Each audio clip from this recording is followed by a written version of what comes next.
On this week's show, Magic in Westover. Before the show, we caught up with world-renowned Norman Ing.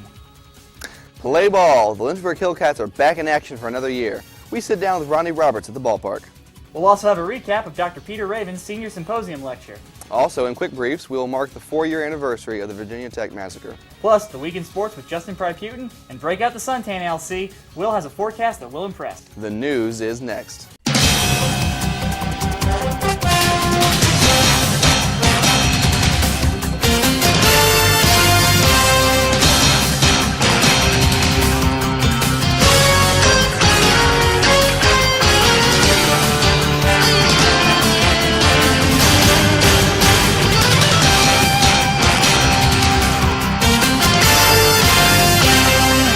Hi everyone, I'm RJ Burnett. And I'm Brandon Gannicott, in for Mandy Ramirez. This past week, honored biologist Dr. Peter Raven paid a visit to LC for a senior symposium lecture.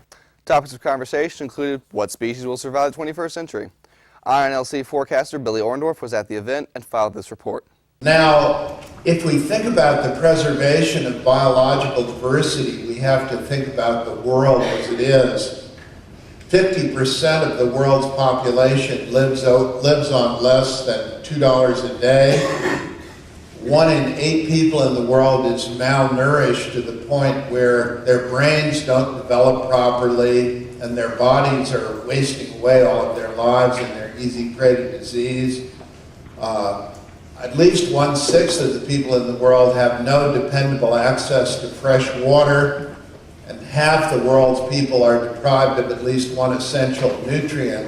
In other words, the world is already strained, and the way people live in the world is very strained and very difficult. Human population pressures on the environment really began with the development of agriculture, which after, depending on how you define ancestors close enough to call human beings, we've been around for between 500,000 and 2 million years. But agriculture, crop agriculture, was begun only about 10,500 years ago in the Eastern Mediterranean region, and that's only about 400 human generations, so in a way it's like yesterday. As nearly as we can estimate, the entire human population of the world at the time when crop agriculture was developed was about 3 to 4 million. In other words, well under the population of the state of Virginia at the present day. A website called globalfootprint.org I would call to all of your attention. It's a think tank in Oakland, California, which puts very much into focus what our impact on the world is. And biocapacity is kind of how much bioproductive area is available to us in the world, and how much do we demand, how much do we actually use. And each of us, or each nation, or each group of people, or Lynchburg College, or any element you can think of has biocapacity, something's available to you, and then some amount that you use. And if you think about the ecological footprint, and these are all on globalfootprint.org's website with explanations and formulas and ways of calculating, lots of things come into it. The use of forest land, the carbon footprint that's driving global climate change, the grazing land, crop land, how much available per individual, urban land, and fishing land. All of those things go into the impact that each of us has as an individual or any unit has on the world. And that impact can be very large, as it is in the United States per person or nationally, or it can be a lot smaller. Seniors Angela Mancino and Annie Stokes have tackled the conundrum of the missing Fiesta dinnerware in the cafeteria and turned it into quite the romp. Be sure to check out the dance moves of John Eccles, Vice President and Dean of Student Development, a.k.a. the Gnarly Beard, and Ann Gibbons, Associate Chaplain, a.k.a. Little Miss Sunshine. A link to the video can be found at the web address listed below. 3 Lynchburg College and 3 Sweetbriar College creative writing students will read from their work at 7:30 p.m. April 21st in the Craddock Terry Gallery at Riverview's Art Space, 901 Jefferson Street, for 3rd Thursday. Each student will read poems, fiction, or nonfiction for 10 minutes, with a question-and-answer period to follow.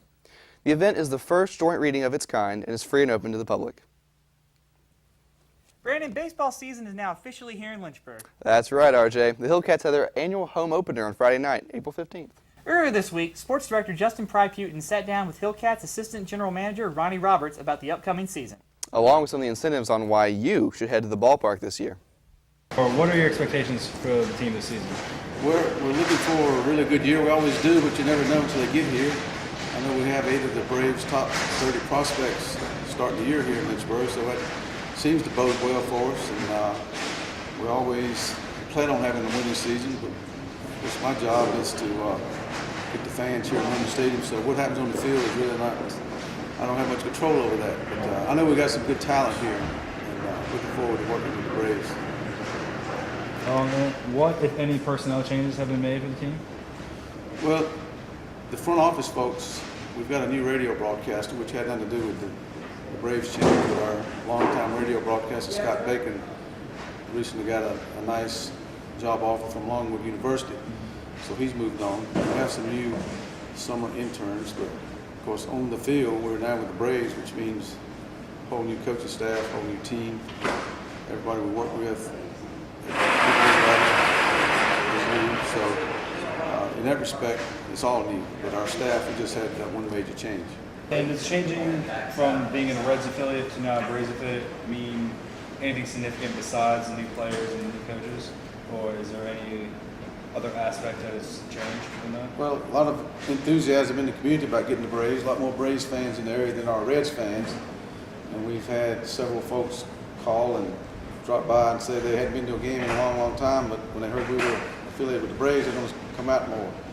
We've sold a few advertisements to sponsors who are Braves fans who hadn't been involved before, so that has translated directly into new sponsorships just because of the Braves. And we haven't lost anybody because the Braves are coming, and we haven't lost any season ticket holders or fans because of the Braves. So it's been a very, very positive thing for us in all areas. Is the organization going to do more like college and community-based events this season, or is it just going to remain like the Well, same? we're probably having a few more college nights this year than we had last year, and we're reaching out into the college community a little bit more than we had in the past.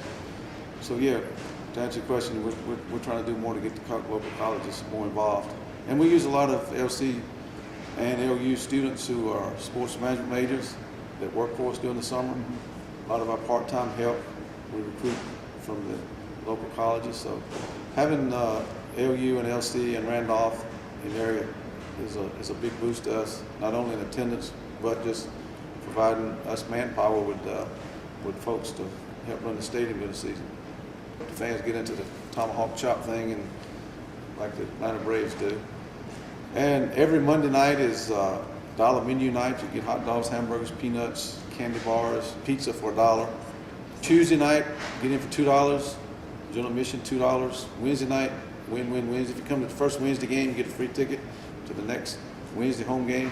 So if you pay the first Wednesday and keep coming every Wednesday, it don't cost you anything to get in the ballpark on Wednesdays. Thursdays we have theme nights. We have Superheroes night lined up. We have Jersey Shore night lined up. We have NASCAR night. We have Christmas in July. We have 3 T-shirt giveaway nights, 2 cap giveaway nights. Breast Cancer Awareness Night in May is a big night for us. We'll raise money for Susan G. Komen for the Cure Foundation. We have some other giveaways. We have a bobblehead doll that we're doing this year. Bobby Cox bobblehead doll that we're doing. Bobby Cox is coming to town. We don't know when yet. Sometime in July, August, he'll be visiting. So, and of course, our manager will be returning to town this Friday. Got hit in the eye at spring training, so we're looking forward to seeing him. And just urge everybody to come out, especially college students, and look forward to seeing you at the ballpark.